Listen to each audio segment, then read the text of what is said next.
l'escalier à vis sur lequel les compagnons du Tour de France gravaient leur nom. Plus bas, le château d'Albaron marque l'une des tours de défense du Rhône et, au confluent du Rhône et de la mer, l'église des Saintes Maries de la Mer, qui dresse dans un paysage de lagunes et de marais sa silhouette crénelée et son clocher-donjon qui servait de tour de guet. Allongement du grand axe de l'amphithéâtre. La construction de l'amphithéâtre bouleversa la topographie du quartier. On démantela une partie de l'enceinte primitive de la ville, qui remontait probablement à la période augustéenne, peu de temps après la fondation de la colonie, 46 avant Jésus-Christ, comme en témoigne un tronçon de la courtine, ainsi que les vestiges d'une tour conservés dans les souterrains. Les constructeurs antiques se sont en fait contentés de creuser la tranchée de fondation des murs de l'amphithéâtre sans mettre à nu le rocher.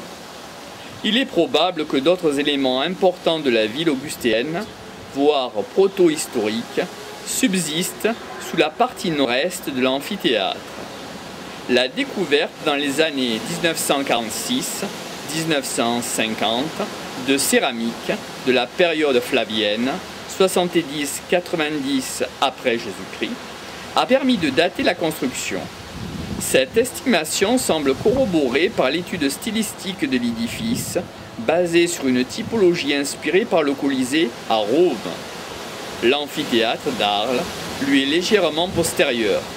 On peut ainsi le dater précisément de la dernière décennie du 1er siècle. L'amphithéâtre est l'un des édifices publics romains les plus tardifs. Si dès le IIIe siècle, avant notre ère, des combats de gladiateurs furent organisés à Rome, à l'occasion de funérailles importantes, ces premiers jeux se déroulaient tout simplement sur le forum, équipés de gradins démontables en bois. Ce n'est qu'en 29 avant Jésus-Christ que Rome se dota d'un amphithéâtre construit en dur. Pompéi en posséda un dès le début du 1er siècle avant Jésus-Christ et Pouzole, Campanie, vers la fin du 2e siècle avant Jésus-Christ. La popularité des combats des gladiateurs conduisit très vite à édifier de multiples amphithéâtres dans la partie occidentale de l'Empire.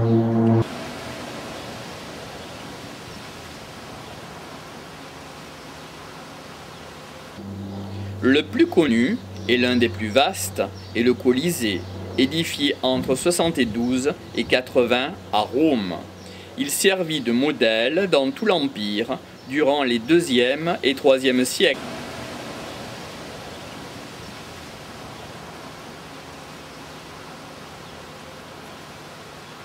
Malgré leur diversité, due aussi bien à des contraintes topographiques qu'aux moyens financiers disponibles, les amphithéâtres partagent un certain nombre de points communs. D'abord, l'arène, la piste où se déroulaient les spectacles. De forme ovale, elle était recouverte de sable, d'où son nom, arena, sable. Un haut mur la séparait des gradins, ou cavea, comportant plusieurs subdivisions horizontales, les maeniana, attribuées aux différentes classes sociales. On était d'autant plus haut dans l'amphithéâtre qu'on était plus bas dans l'échelle sociale.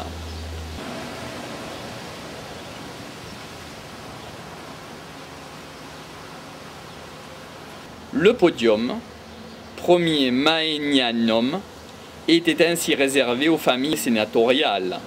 Pour asseoir ces gradins, on utilisait au mieux le terrain naturel, en fondant la cavea, tout ou partie, sur le rocher ou sur les flancs d'une colline. On parle alors d'un amphithéâtre à structure pleine, lorsqu'on était obligé de soutenir la cavea par une série de voûtes rampantes et rayonnantes, reliées par des galeries annulaires. L'accès à la cavea se faisait par des ouvertures au milieu des gradins, les vomitoria, structures creuses. Les galeries étaient disposées de façon que l'édifice puisse se vider en très peu de temps. sans que les spectateurs des différentes classes se mêlent. À ces éléments pouvaient se rajouter des souterrains, dont le rôle était comparable à nos coulisses. Enfin, une bâche, le vélum, attachée à des mâts, protégeait les spectateurs du soleil. Alors que le théâtre et l'odéon étaient réservés aux spectacles à caractère culturel, le cirque et l'amphithéâtre se partageaient les représentations sportives et violentes. Courses de chars au cirque, combats de gladiateurs dans l'amphithéâtre. Les chasses semblent s'être tenues indifféremment dans l'un ou l'autre lieu. Quant aux nomachis, batailles navales, les témoignages archéologiques sont très pauvres. Elles étaient sans doute plus souvent organisées sur des cours d'eau que dans des amphithéâtres, qui nécessitaient alors des aménagements spéciaux. Les jeux, qui duraient en général plusieurs jours, se déroulaient à l'occasion de fêtes fixées au culte impérial, mais aussi au cours de représentations extraordinaires marquant un événement de la victoire militaire, par exemple, ou de la vie municipale, inauguration d'un monument, élection.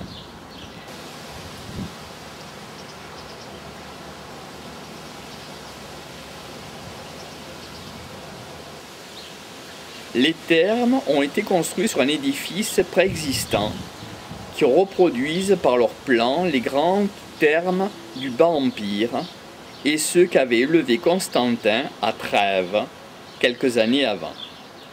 L'abside du Caldarium, ou bain chaud, voûté en demi-coupole, nervée, et les murs des grandes salles sur hypocauste que recouvraient des voûtes d'arêtes, les étuves, le tépidarium, dressent encore leurs murs de petits appareils alternant avec des assises de briques coupées de chaînages de grands appareils. Et l'on peut en suivre le développement dans les maisons voisines et leurs caves, où de grands murs percés d'arcades et de dallages de marbre appartenant au promenoir et à la palestre font de cet édifice unique en Gaule l'égal des thermes de Caracalla. L'aqueduc d'Arles, qui alimentait les thermes et dont une canalisation de plomb traversait le Rhône en siphon, 31 tuyaux avec la marque de Poutinus et le poids, que l'on peut voir au musée d'Arles, pour l'usage du faubourg, captait les sources du versant nord des Alpilles, les plus fraîches et les moins corruptibles, dit-on, selon la recommandation de Vitruve. Long de plus de 70 km, il contournait les vallons des Alpilles, passant en souterrain dans la plus grande partie de son parcours. Il traversait la croupe de la chaîne de montagnes à Saint-Gabriel et par le flanc méridional se dirigeait vers le vallon de Barbegal. Dans la traversée de ce vallon, il est doublé par un second aqueduc qui lui est accolé du côté est. Non point un aqueduc d'alimentation d'Arles, qui aurait été construit lors de l'agrandissement de la cité sous Constantin, mais un aqueduc industriel qui captait les eaux de la vallée des Baux à la source de l'Arcoule, à la crête de la colline. Le premier tournait à angle droit vers l'ouest, d'où il traversait la dépression de Barbegal par un ouvrage d'art comparable au pont du Gard, dont il ne subsiste que 2 piliers, l'un sur les bords d'un canal et l'autre dans le château qui s'y est adossé. Il traversait la Crau en souterrain et franchissait les marais par une série d'arcades qui ont servi à soutenir le canal de Craponne et la route qui lui a coulé, pont de Crau. Le second traverse la crête rocheuse par une profonde tranchée, entaillée pour son passage, et se déversait dans un réservoir triangulaire ménagé en haut de la pente, ou constant par des vannes, alimentait 2 trains de 8 moulins, échelonnés en gradins de part et d'autre d'un escalier central, avant d'aller se perdre par un canal souterrain dans les marais de Barbegal. Le cadre de la vie romaine ne subit pas de changement à l'époque chrétienne.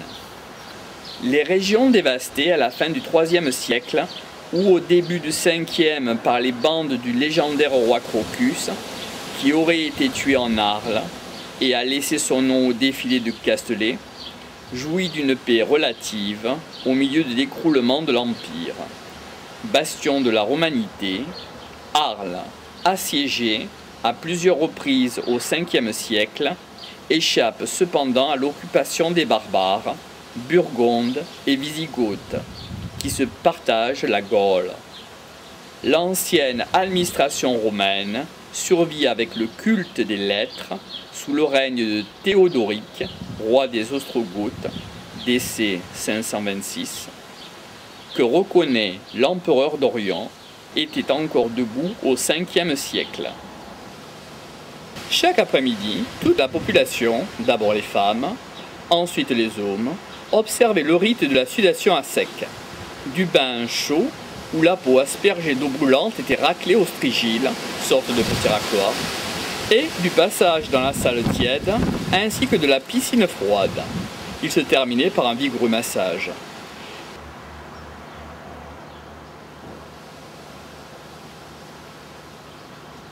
Les thermes de Constantin, construits probablement au Ve siècle, en bordure du Rhône, ne représentent qu'un élément du vaste ensemble monumental qui s'étendait du nord de la cité entre le forum et les rives du fleuve.